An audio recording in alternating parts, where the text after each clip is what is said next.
கர்மக்காரகம் தானே சனி பகவான். பர்சன்டேஜ்ல பார்த்தோம்னா 80% யோகமா இருக்கிறார். ஆஹா ஓஹோ என்ன வேணாலும் பண்ணலாம் அப்படின்லாம் நினைக்கவே கூடாது.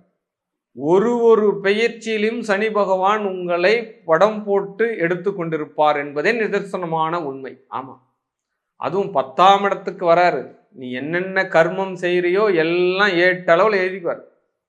அடுத்தது லாபஸ்தானம். உங்களுக்கு இந்த 7.5 ஆண்டுகளே மிதுன ராசிக்கு பரவாயில்ல, பாக்கிய சனி, கர்ம சனி, லாபச்சனி அப்படின்ற மாதிரி ஒரு கொண்டாட்டத்தில் இருக்கிறீங்க, இல்லைன்னு சொல்ல வரல. ஆனால் சனி பகவான் வந்த இடம் நல்லதுதான்.